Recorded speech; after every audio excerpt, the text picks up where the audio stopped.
Good morning students.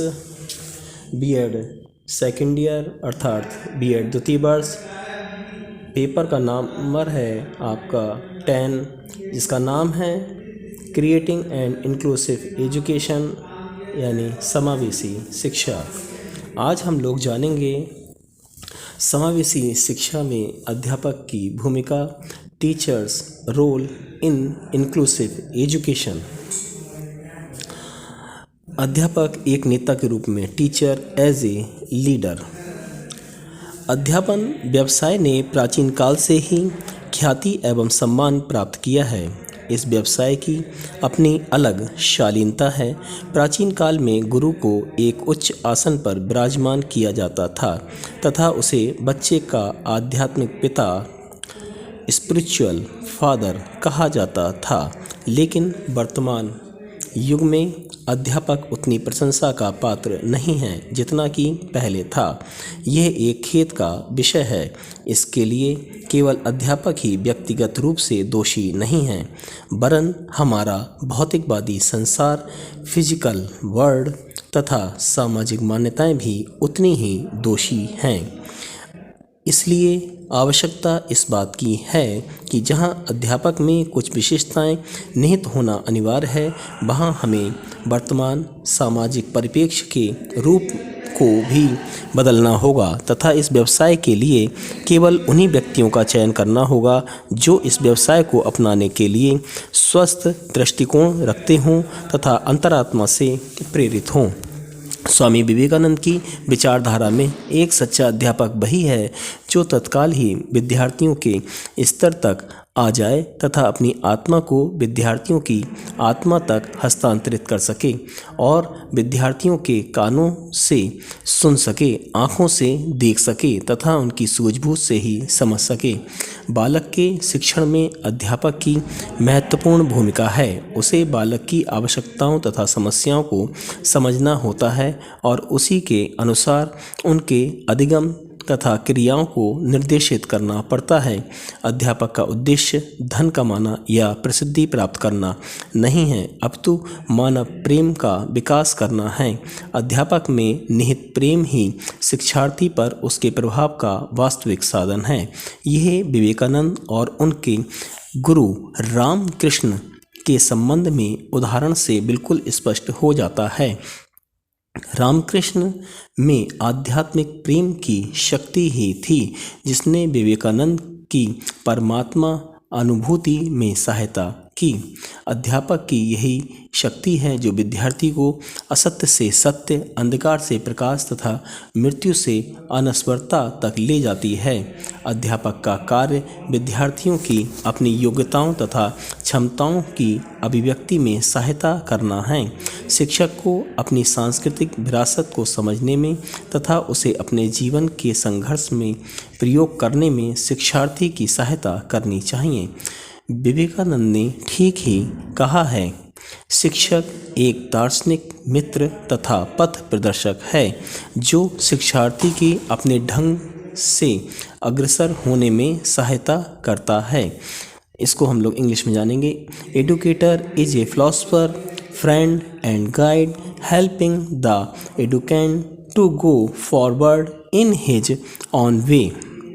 शिक्षक शिक्षार्थी का इसलिए पथ प्रदर्शन कर सकता है क्योंकि वह इस पथ पर चलकर स्वयं अनुभव प्राप्त कर चुका है तथा इसकी कठिनाइयों का मुकाबला करना जानता है। इसके लिए मानव मनोविज्ञान के पर्याप्त ज्ञान की आवश्यकता है क्योंकि हमारी अधिकतर समस्याओं की प्रकृति मनोवैज्ञानिक होती है।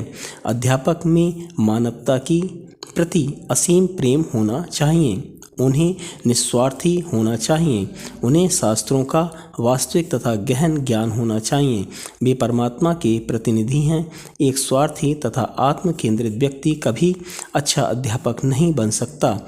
विवेकानंद के गुरु द्वारा गुरु गृहस्थ की सिफारिश की गई। उन्होंने इस उत्तम ढंगों में से एक माना है जिसमें अध्यापक विद्यार्थी की सहायता कर सकता है। अध्यापक विद्यार्थी के लिए पिता समान हैं। भारत में प्राचीन समय से अध्यापक को गुरु का स्थान दिया जाता है।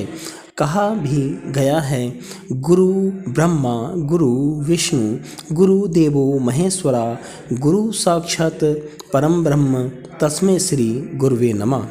अध्यापक को बहुत उच्च स्थान प्रदान किया गया था, यहाँ तक कि उसको पूजा के योग्य माना जाता था। परंतु आज की परिस्थितियों में बहुत परिवर्तन आ चुका है और भविष्य में प्रतीत होता है कि और अधिक परिवर्तन होगा। यदि अध्यापक शिक्षा की गुणवत्ता को निर्धारित करता है तो वह एक राष्ट्र की भविष्य में प्रगति का उत्तरदायी भी होता है।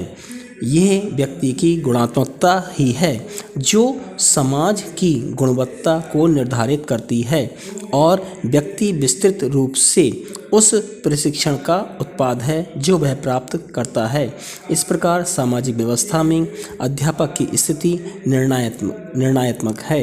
हाँ, इसमें कोई शक नहीं है कि आधुनिक भारत में और शायद यह भी कहा जा सकता है कि आधुनिक विश्व में अध्यापक का वह स्तर तथा स्थान नहीं है जो उसे मिलना चाहिए। भारतीय समाज मूल ह्रास की स्थिति से गुजर रहा है और आधुनिकीकरण के नाम पर सांस्कृतिक दल और विरासत से धीरे धीरे ऊपर उठ रहा है। महत्वपूर्ण कार्यों में से अध्यापक के लिए सबसे महत्वपूर्ण कार्य है विद्यार्थियों की भौतिक तथा नैतिक मूल्यों के संश्लेषण पर पहुंचने में अतीत की संस्कृति को बढ़ावा देना तथा भावी युग के अनुरूप इनमें परिवर्तन करने में भी सहायता देना।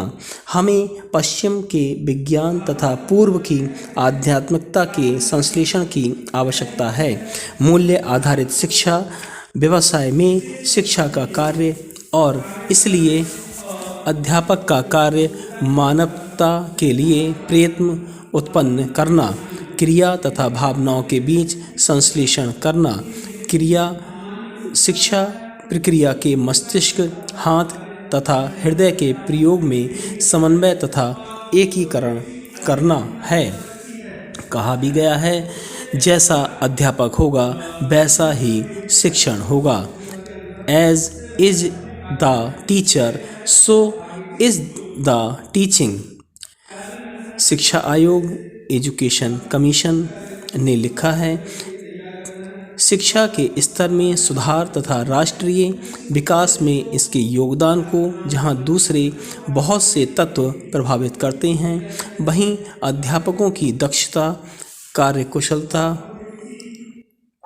एवं चरित्र भी निसंदेह अत्यंत महत्वपूर्ण हैं। अध्यापक का एकमात्र उद्देश्य बालक की क्षमताओं का पूर्ण विकास करना होता है, न कि मात्र उसे सूचनाएं प्रदान करना। अतः अध्यापक को बालक के साथ निर्देशक, सहायक एवं मित्रवत व्यवहार रखना चाहिए। हेनरी वैन डायक ने अध्यापक की प्रशंसा बड़े ही सुंदर ढंग से की है। उन्होंने कहा है कि अध्यापन का क्या कहना, यहाँ आपको सबसे कम अदा करने पर सर्वाधिक लाभ प्राप्त होगा जो अन्य दूसरे व्यवसायों में संभव नहीं। व्यवसाय से प्यार करो तभी इसे अपनाओ, क्योंकि यह व्यवसाय मात्र मानवता की भलाई के लिए है। इसके अतिरिक्त यह व्यक्तियों अथवा महिलाओं के विस्तृत समूह को धन प्राप्ति या प्रसिद्धि का आश्वासन नहीं देता। मानवता के इस गुण को समाहित करने के परिणाम स्वरूप मैं अध्यापक की प्रशंसा के गीत गाता हूँ। प्रसिद्ध शिक्षा शास्त्री नवीन शैक्षिक योजनाओं का प्रारूप तैयार करते हैं, लेकिन नवयुवकों का मार्गदर्शन केवल अध्यापक ही करता है। वह गरीबी में रहता है और संघर्षों से जूझता है। शान शौकत उससे कोसों दूर रहती हैं। वह अंधकार को उजाले में परिवर्तित करता है। अपने कार्य को धैर्यपूर्वक करते हुए वह लड़के लड़कियों के मानसिक दृष्टिकोण को तीव्र करता है तथा अपने मस्तिष्क के अपार खजाने से उनकी राह में अनेक दीप जलाता है, जिससे उनका भविष्य बड़ा पुरस्कार होता है। ज्ञान पुस्तकों से भी प्राप्त किया जा सकता है, लेकिन ज्ञान के प्रति प्रेम का भाव उसी के द्वारा भरा जाता है। अध्यापक के अतिरिक्त कोई अन्य इस सम्मान के लिए हकदार नहीं है। इतिहास साक्षी है कि हर युग में सभ्यता ने अध्यापक को गहन सम्मान से विभूषित किया है। उदाहरण के स्वरूप में सुकरात, प्लेटो, जीसेस, सेनेका, ऑगस्टीन, इलियट, इरेस्मस, कमीनियस, पेस्टोलॉजी तथा मन आदि अध्यापक के कार्य इन्होंने किए हैं। स्कूल की परिधि में अध्यापक से बहुत सी आशाएं की जाती हैं। अब हम लोग जानेंगे अध्यापक के कार्य, हिज जॉब। उसका कार्य केवल कक्षा तक ही सीमित नहीं रहता, बल्कि उसके कंधों पर स्कूल तथा समुदाय के मध्य उच्च स्तर के मधुर संबंध स्थापित करने जैसी जटिल कार्य भी होते हैं। लेकिन हमें ये नहीं भूलना चाहिए कि उसका सर्वप्रथम एवं सबसे महत्वपूर्ण कार्य अपने शिक्षण को प्रभावशाली बनाना है। शिक्षण को प्रभावशाली बनाने के लिए उसे अपने छात्रों के बारे में विस्तृत जानकारी प्राप्त करनी चाहिए, जैसे उनकी आवश्यकताएं, उनकी रुचियां, मानसिक स्तर, विशेष क्षमताएं, कौशल, अनुभव, सामाजिक गुण एवं दूसरे अन्य बातें। इस प्रकार प्राप्त सूचनाओं के आधार पर वह अपने शैक्षिक कार्यक्रमों को ठीक प्रकार से व्यवस्थित एवं क्रियान्वित करके छात्रों की व्यक्तिगत क्षमताओं का उचित विकास कर सकेगा तथा व्यक्तिगत विभिन्नताओं के प्रभाव को कम कर सकेगा। जिस प्रकार एक किसान अपनी फसल को उगाने में गर्व अनुभव करता है, उद्योगपति अपने उत्पादन को बढ़ाता है, चित्रकार सुंदर आकृतियों को बनाकर आनंदित होता है, वैज्ञानिक प्रयोगशाला की खोज में संतुष्टि पाता है, ठीक उसी प्रकार अध्यापक मानव पदार्थों, ह्यूमन मटेरियल के साथ कार्य करने में अपने आप को गर्व महसूस करता है। उसके कार्य की महानता समुद्र की लहरों के समान है। जिस प्रकार समुद्र की लहरों का अस्तित्व आसानी से नहीं मिटाया जा सकता, उसी प्रकार छात्र पर अध्यापक के कार्य एवं उसके व्यक्तित्व का प्रभाव जीवन के अंतिम क्षणों तक बना रहता है।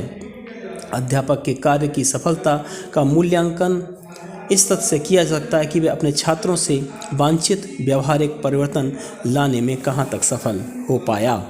यदि आप तथ्यों को ग्रहण करके दूसरे व्यक्तियों तक आसानी से पहुँचा देते हैं, तभी आप एक अच्छे अध्यापक कहलाएंगे। निसंदेह अध्यापक का कार्य दूसरे व्यवसाय के लोगों से बहुत जटिल है। उसकी तुलना हम किसी व्यवसायी, बढ़ई, पेंटर या ट्रक ड्राइवर से नहीं कर सकते, क्योंकि उसे जीवित पदार्थों की विस्तृत रुचियों के अनुरूप अपने कार्य का संतुलन बनाए रखना होता है। जीवित पदार्थों की संतुष्टि पर उसे पूर्ण उतरना एक टेढ़ी खीर है। Thanks for watching. धन्यवाद।